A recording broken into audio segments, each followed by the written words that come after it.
Hello, hello. Okay. Hello. Please, if you would like to ask any questions. Yes? My name is Siggy. I'm from the Food Blues magazine. I think you got that question recently a million times, but I think I should. How come after all this Allman Brothers and government mule music, all of a sudden you do music which is completely different? Well, I always enjoy doing something different.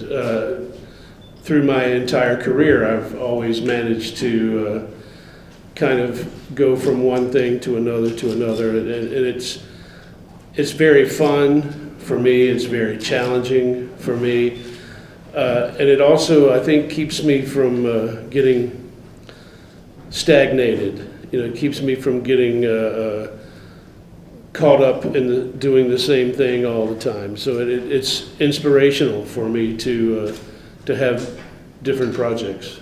It's completely different, you know, coming from kind of heavy music, you know, all of a sudden to violin and acoustic guitars and all this stuff. It's interesting.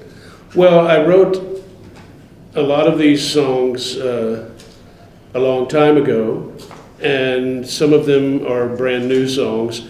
I've always written songs that fall into this category, and I always knew that I would make a record similar to this one. It was just a matter of when would be the right time to do it, and so it took a long time, but I think the timing is right. I see. All right, thank you. Thank you. Yes? Piotr Wróblewski, Polskie Radio Lublin. What about the new records with this stuff, Ashes and Dust, and with that mule? We're going to start working on a government mule record in November, a new record. That will be the beginning. I'm not sure when it will be completed. As far as a new record in the tradition of Ashes and Dust, I have a lot of material that we have recorded already that I would like to release at some point, but I don't know when that's going to be, and I will record more songs like that as well. But the next thing will be Government Mule. Thank you. About Allman Brothers is completely out, right? Or There's no conversations of reforming or reunion or anything. Everybody, it seems, very content to be doing their own thing right now, which is good. Everyone seems happy, which is nice, you know. So people talk of reunions sometimes, but I don't foresee anything in the near future. You know. you mean with Dicky Betts or just with Chucks? Well, I would personally love to see a reunion with Dicky Betts. I think that would be the best thing to happen, but I don't know that it's possible. I've got two questions. First is, you are at a blues festival just here in Poland. Can you tell us a little bit more about blues scene in the USA? Is it developing or at the same stage all the time? How is it today in the USA? I think the blues scene in the States goes up and then goes down. Right now it seems pretty positive. I think it will always remain vibrant and important because that music is such a big part of everything that musicians like myself are involved with. It really depends on the young musicians, and if enough young musicians not only enjoy the blues and study the blues, but if they're good enough to carry the torch, you know, because blues is great music, if it's good. But if it's bad, it's just bad. Okay, could you tell us whether the economic situation also has some influence on the blues music? I mean, with some poor people. As far as the environment in America, Yes. I think the political environment and the state of people's well-being in America tends to and needs to be reflected in the music. I think when you look back through history, there was always great music written in troubled times, especially in wartime. A lot of the greatest music ever made was in response to war and political division and things like that.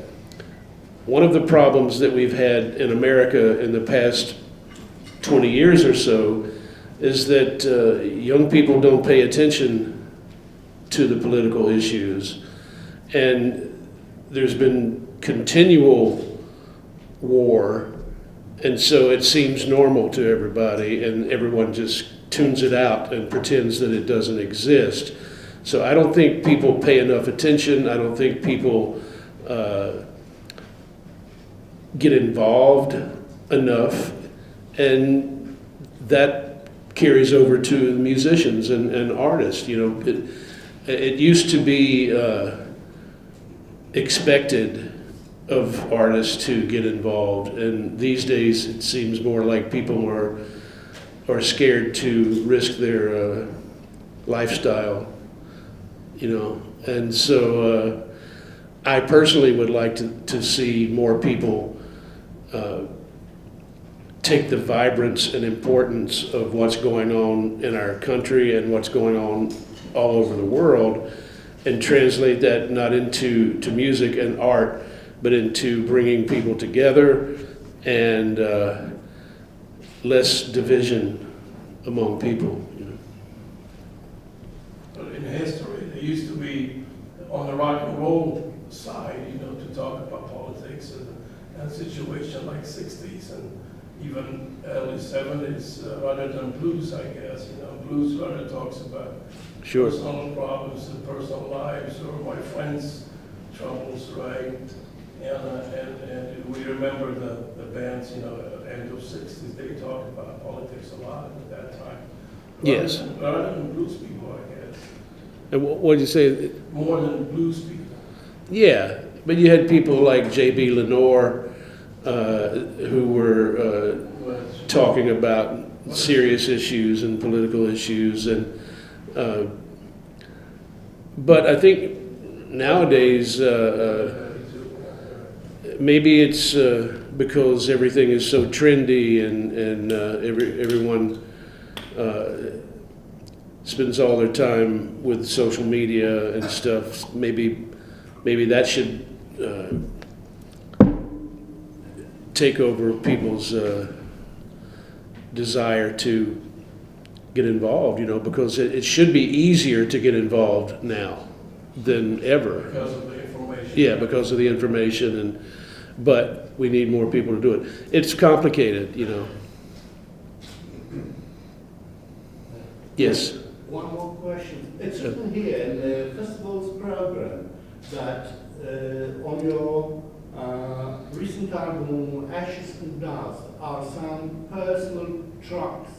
Could you tell us which are the most personal tracks for you on that record? On Ashes and Dust, there are several songs that are very personal to me. Probably the most personal one is Company Man, which is written about my father. It's a true story. Every word is about him. Then there are songs like New Year's Eve that's very personal to me as well.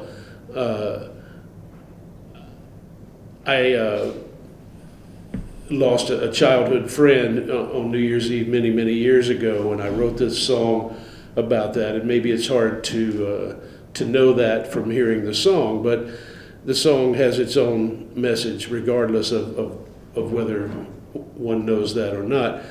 And then the song, Is It Me or You, is a very personal song, the oldest song on the record, which I wrote a long, long time ago. But most of the songs are very personal because I feel like folk music is very personal.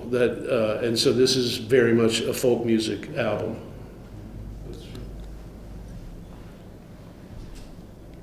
Yeah. That means you categorize yourself as a folk musician?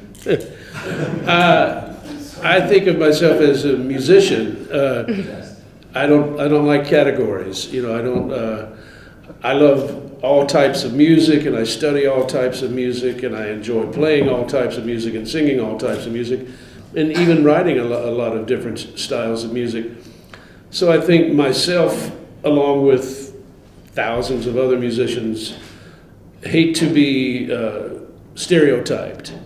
And I think most people that love music feel the same way, you know, that they don't just love one type of music. You know?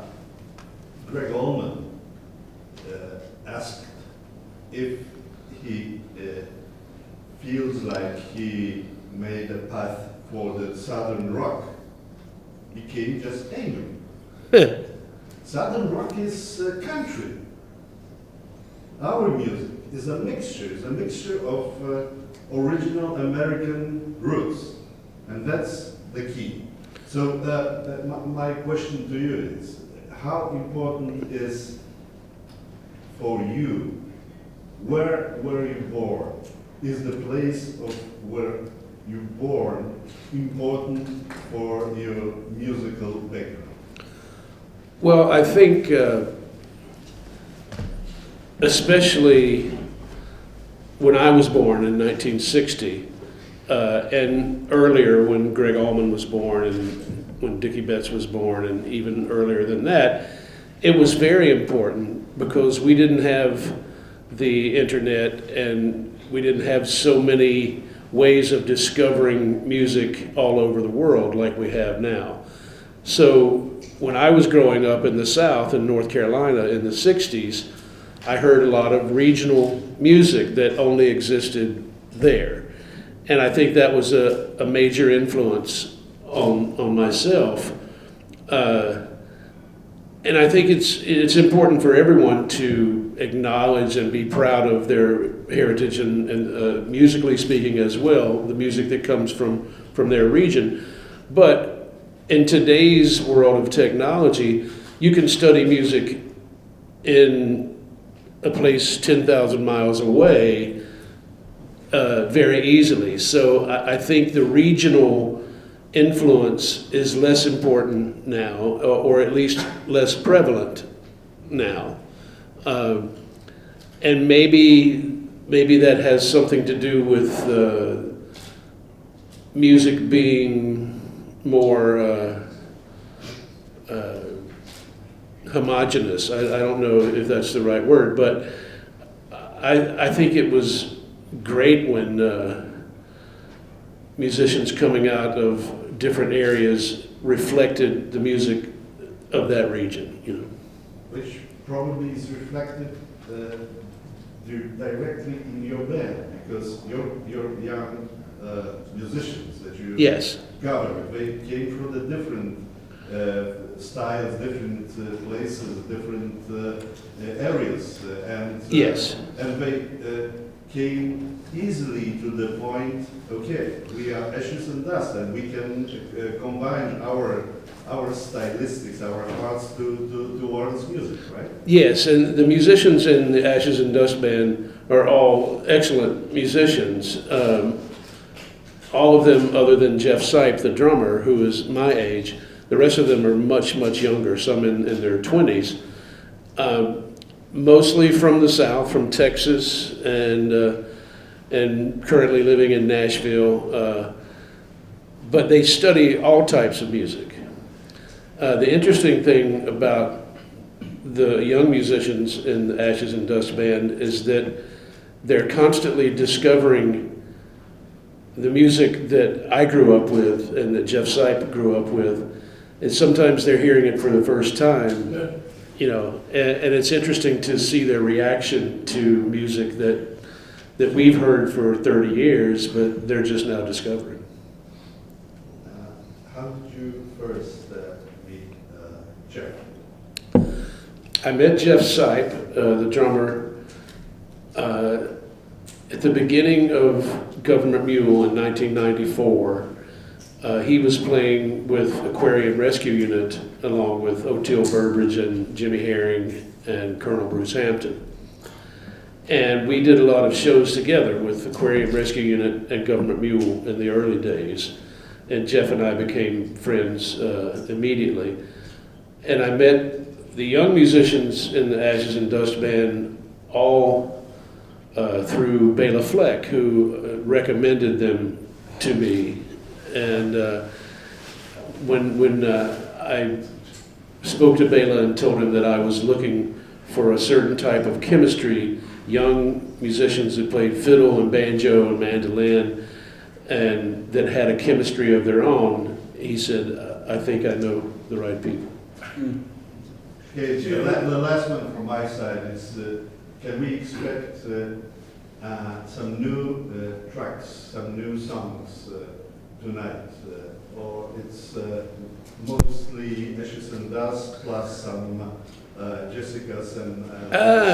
you know, it's hard to say. I think since it's outdoors and it's the first night of the tour and I've never been to this place before and it's a free concert, I think maybe a little bit of everything is the best thing to do.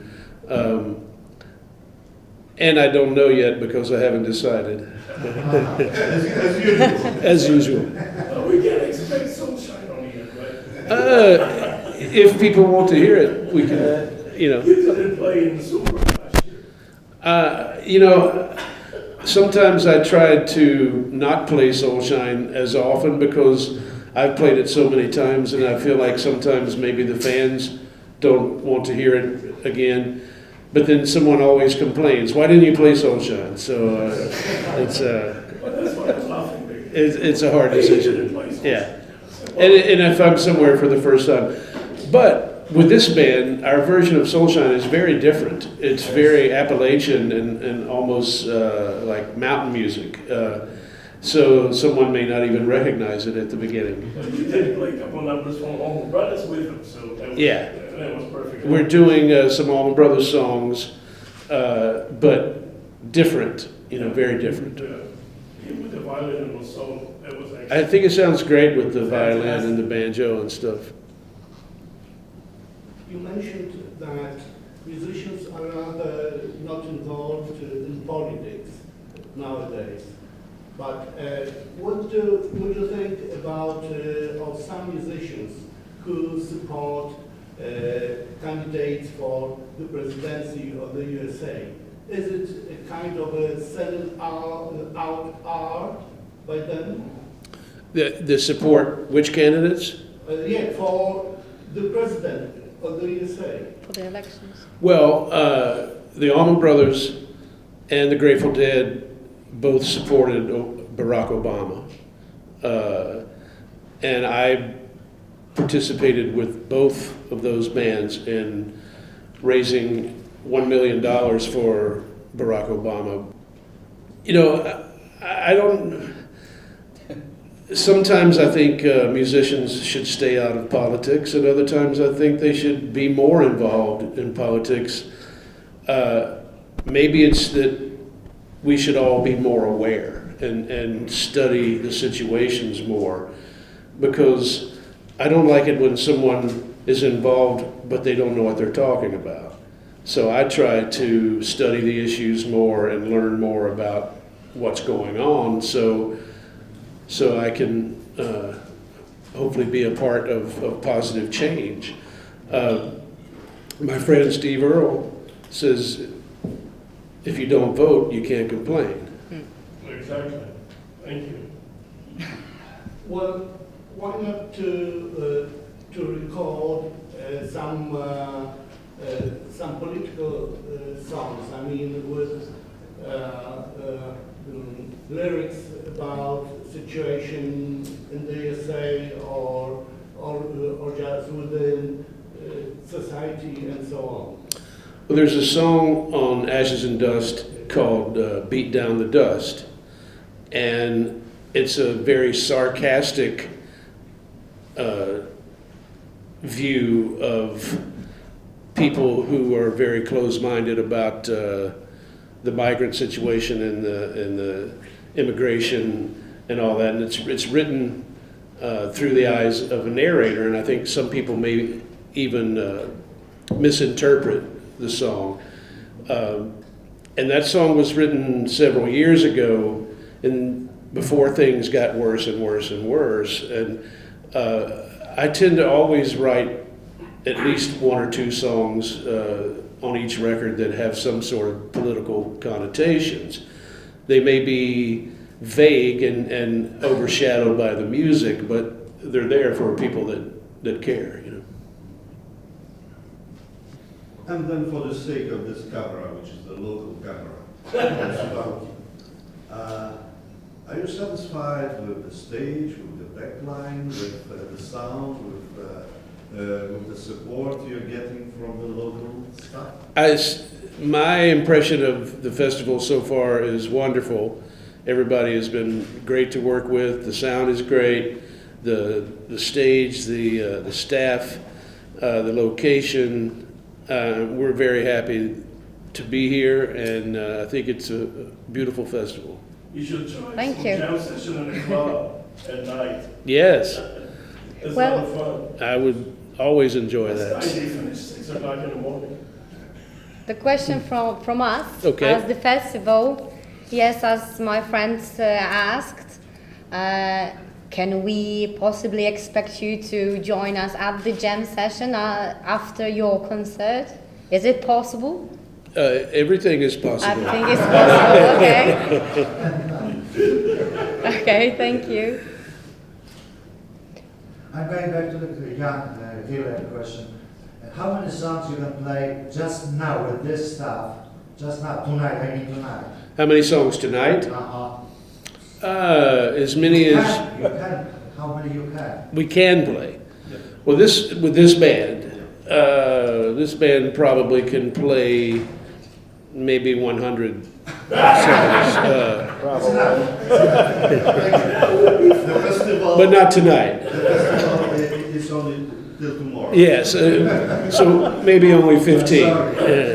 So you got a lot of choices. A lot of choices. Yeah, we like to play different songs, you know, but that's nothing compared to Governor Mule, which is like 1,000 songs. Yes. Speaking of which, are you still involved in those things that you guys did, you know, on New Year's Eve, you know, very many times? Oh, yeah, Huge, big things, you know. absolutely. I'm trying to decide now what our New Year's Eve show is going to be and what our Halloween show is going to be. That's the two times of the year that we do something crazy. And I'm now trying to think about what it might be. A lot of good people play that. Yeah, Every time, every single yeah. time. If I may, I'll ask if there are any questions in Polish. Okay. Czy są jakieś pytania w języku polskim, które powinny być przetłumaczone? Zapytano Warrenowi, czy możemy już powolutku kończyć konferencję? Tak?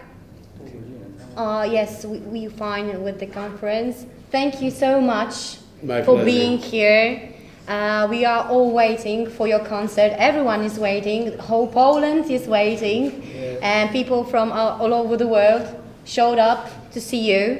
So we hope that you will be having a great time, because you. we will have a great time. I'm sure the press and the photographers have a question for you. Has something changed with the making pictures? Are they free to make the pictures during the whole concert, or during just 3 of them? Just to make it I clear? don't know. It's Just 3. Tylko trzy pierwsze Okej. utwory można robić z fosy, filmować ewentualnie z fosy, z boku kamery, z boku sceny. Nie wolno, takie są ustalenia po prostu, nie? Thank you so much. I don't know the Everything's answer. sorted out. Thank you. Thank you for having me. Just a sign here for me? Sure. All right. Maybe we have a better Oh, yes. pen. Oh, yeah. Pavel, do you have a Sharpie?